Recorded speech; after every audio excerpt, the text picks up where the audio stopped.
Hi guys! So, let's talk about the hottest topic for the day, which is corruption. We are on our 27th day ng ating daily vlog. And napansin ko lang all over my social media, all about corruption. And I'm just glad that this is being exposed. And mas lalong lumalalim yung awareness ng mga tao. Pero what's bothering more is pag binasa nyo yung mga comment section, like sobrang rude, like mamatay ka na, kailan mamamatay ito, lahat na ata ng mura. The question is this really the solution? Will those cursing words contribute to this nation? Kasi baka, wala ka naman palang pinagkaiba sa mga corrupt na yun. Yes, for sure, may mga corruption, hindi nalingid sa kaalaman natin. Like, we're very much aware. And we're seeing it right in front of our eyes. And hindi tayo bulag dun. We're now busy criticizing yung mga Nepo babies.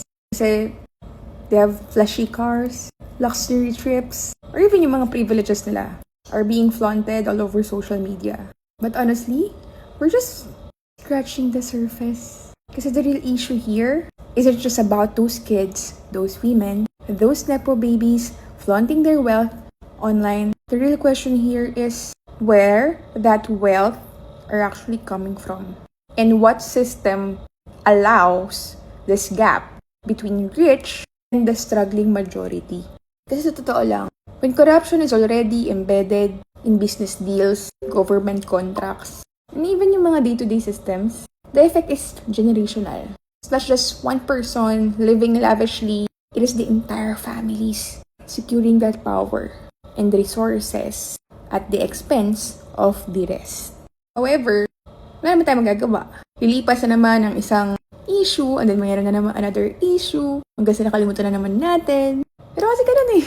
Ano mo talaga magagawa natin? Kasi we have to point our fingers at the big fish, like presidents, senators, CEOs. But honestly, it starts way before that. It begins from the untitled individuals at home. Sa atin. Like yung mga small bribes. Sometimes yung mga simpleng pagsisinungaling natin. So, sample nasa office ka, may assignment yung anak mo, tas pinrint mo sa office yung assignment ng anak mo. That is a form of corruption.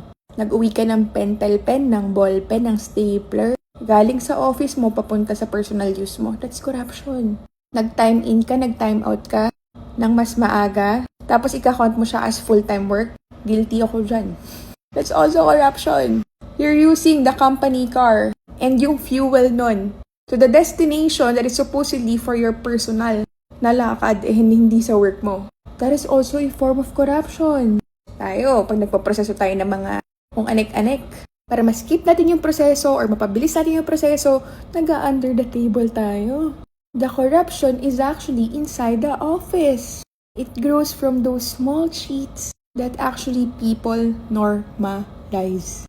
Pag nahuli ka sa daan, mayroong blue boys dyan, kinuha yung lisensya mo. What would you say, kuya? Bigyan na lang ito pang merienda. Lisensya na kasi hindi ko alam eh. Bigyan mo ng 100, 200. It's a form of corruption.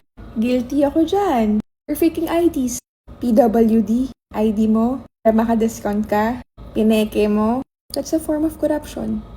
So sa mga nagko-comment dyan, spreading so much hate, can you ask yourself if once in your life you were never corrupt? We are all corrupt. We are all guilty of that. Ibang-ibang level lang. Kasi corruption is not just starting from the lowest level of the government officials. It all starts from the house, from our home, and from us. And the only way for us to contribute and help our nation is to change ourselves. I know masakit sabihin na parang, ayaw na magbayad ng tax. Pero it's part of our obligation. If we do not pay the tax, then we're the one who's actually corrupting the nation. So we really have to pay the tax. If yung mga government officials, hindi nila ginagamit ng tama yung mga taxes natin, then they're the one who's not doing their obligations. Mahirap baguhin ang isang sistema, isang programa, kung akala nila normal na yon. Imagine mo may project sa level ng sanggunian ng kabataan, SK, magpapaliga, budget, 30,000. Pero on the actual, hindi naman talaga gumastos ng 30,000. Binulsa. Nagsimula sa SK, kabataan, kagawad, may project, kapitan, may project, gagawa ng gutter, ng waiting shed dun sa probinsya. Cost ng pampagawa is 100,000 lang.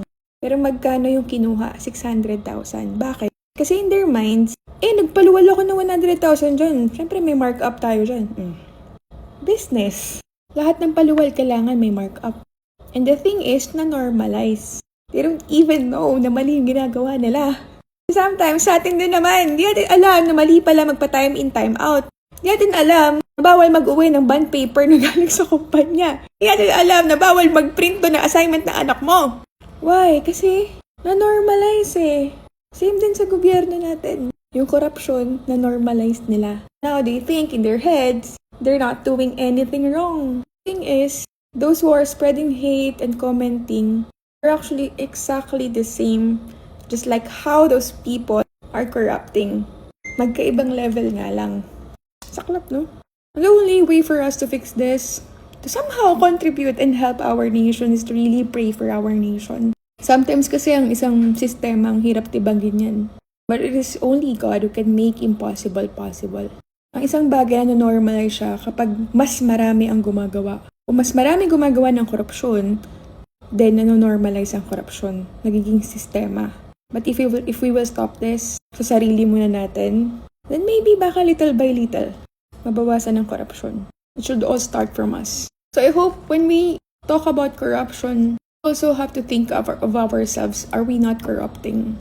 Just really pray that one day we'll be able to fix this. Kasi deserve naman natin ma-feel din yung taxes natin. Ang sakit kaya magbayad ng tax. Doon pa lang sa asawa ko, nakikita ko na sana yung binabayad kong tax, binibigay nila sa mga atleta. Yung kahit yun na lang, maramdaman ko yun eh. Last time nga we're talking yung asawa ko. Kahit transportation system, ayusin. Kadalasan ng basehan para malaman kung anong bansa ang successful is through their transportation system. And the most, or maybe the common problem here in the Philippines is yung transportation system natin. Bakit transportation system ang basehan para malaman na masagana ang isang bansa? Because of trading. Mapasok lang yung trading, ano? Pero hindi, malaking bagay ang transportation sa isang sistema ng isang bansa. Kasi say, for example, we're buying repolyo from Baguio. From Baguio, papunta ng Manila. So, ngayon, supply and demand. If mas maraming nasusupply na repolyo dito sa Manila, yung presyo ng repolyo bababa. Pero since onte, yung natatransport from Baguio papunta ng Manila because of the transportation issues and mga truck bans and traffic na hindi maresolba, umuonte yung napapadala na repolyo galing sa Baguio papunta dito sa Manila. That is why nagmamahal yung presyo ng repolyo. So ngayon, kung maayos yung transportation system na makakapagpadala tayo ng mas maraming repolyo from Baguio papunta ng Manila, then most definitely, mas mumura yung presyo. Mas okay yung buhay ng mga tao kasi they can buy more with their money. That is why napakalaki ng role talaga ng transportation system. I hope isa sa mga solusyonan at pagfokusan ng gobyerno. Kasi ang transportation system, isa sa mga pinakamakakatulong sa bansa natin para mas ma-improve natin ang trading system. Ng mga commodities, ng mga goods, services. Magugulat na lang kayo pag naayos yung transportation system natin, susunod na yung GDP natin.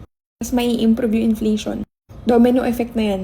Tignan nyo yung mga bansa na masaganan. Magaganda yung transportation system ng Japan, Singapore. Nagpunta ako Europe, ganda rin ng transpo nila dun. That's one thing na I wanted to address here in the Philippines sana, no? Pansinin ng gobyerno, transportation system. Anyway, yun lang. September 1 na September 1, no? Kakapasok lang ng bare months. Again, ito na yung pinag-uusapan natin, pero we need to talk about this. This is awareness. Kailangan ma-expose sa mga kailangan ma-expose. Anyway, yun lang guys. Good luck sa mga trades nyo for Monday and for the rest of the week. I hope na maging successful kayo sa mga trading journey nyo for this week. So if you want to join my community, pasok lang po kasi sa Telegram natin, which is, yan po. Ayun ko, may itim. Kinulayo ko kasi ng buhok si Hergie. Kaya yung kamay ko, yung puro itim. And tomorrow, nasa Marriott Hotel kami ni Hergie, we will be attending the preview ball. Exciting. Susuot namin Cordillera na outfit, which is nakaka-excite.